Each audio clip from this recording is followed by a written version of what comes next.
సుప్రీంకోర్టులో చంద్రబాబుకు ఎలాంటి ఊరట లభించలేదంటున్నారు మంత్రి గుడివాడ అమర్నాథ్. 17A సెక్షన్ అమల్లోకి రాకముందే స్కిల్ స్కామ్ కేసు ఉందన్నారు.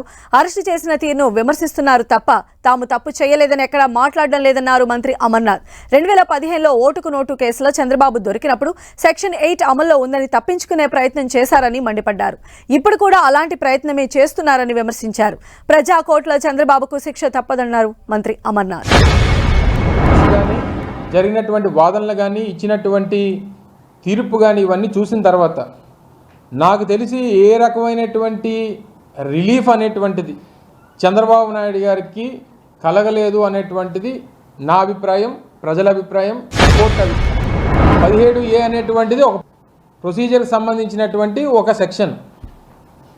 అందులో భాగంగా 2018 చివరిలో ఇచ్చినటువంటి సెక్షన్ ఏదైతే అమల్లోకి వచ్చిందో స్కిల్ స్కామ్ అనేటువంటిది 2015 నుంచి 2018 మొదటి అంకంలోనే అప్పుడు ఉన్నటువంటి కేసు రిజిస్టర్ చేయాలని చెప్పి రావడం, ఇవన్నీ సెక్షన్ అమలుకు రాకముందు వచ్చినటువంటిది కాబట్టి ఇది వర్తించదు అనేటువంటిది సిఐడికి సంబంధించి కానీ లేదా ఇన్వెస్టిగేషన్ ఏజెన్సీకి సంబంధించినటువంటి వాదన.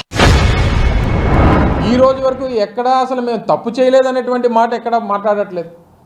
పోనీ వేసినటువంటి కేసు కూడా అసలు ఈ కేసుకి మాకు సంబంధం లేదని కానీ లేదా నేను అవినీతికి పాల్పడలేదని కానీ ఈ 360 కోట్ల 350 కోట్లకు సంబంధించినటువంటి ప్రజాధనాన్ని, ప్రభుత్వ ధనాన్ని నేను దోచుకోలేదని కానీ ఎక్కడా కూడా ఈ వాదనలో కానీ వారు చెప్పేటువంటి సమాధానంలో గతంలో కూడా ఇలాగే 2015లో ఓటుకు నోటు కేసు దొరికిపోయినప్పుడు కూడా ఈ రకమైనటువంటి వాదన చేసి సెక్షన్ 8 అమల్లో ఉంది హైదరాబాద్లో, మీకు పోలీసులు ఉన్నారు, మాకు పోలీసులు ఉన్నారు, మీకు ఏసీబీ ఉంది, మాకు ఏసీబీ ఉంది, నేను ఫోన్ ట్యాపింగ్ చేయగలం అనే ఈ రకమైనటువంటి వితండవాదం చేసి తప్పించుకునేటువంటి ప్రయత్నం చేశారు. సరే, అవన్నీ కూడా కోర్టులో నడుస్తూ ఉన్నాయి.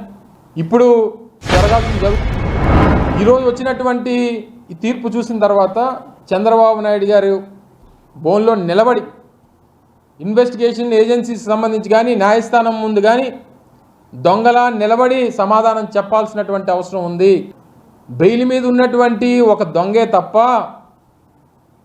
ఈరోజు వచ్చినటువంటి తీర్పు వల్ల లేకపోతే ఇంకో దాని వల్ల ఏదో నిజాయితీ పరుడనో లేకపోతే ఏ అమాయకి చక్రవర్తనో లేకపోతే ఈ కేసుకి ఆయనకి సంబంధం లేదనో ఎక్కడా కూడా న్యాయస్థానం చెప్పలేదనేటువంటిది గమనించమని చెప్పుకోవచ్చు.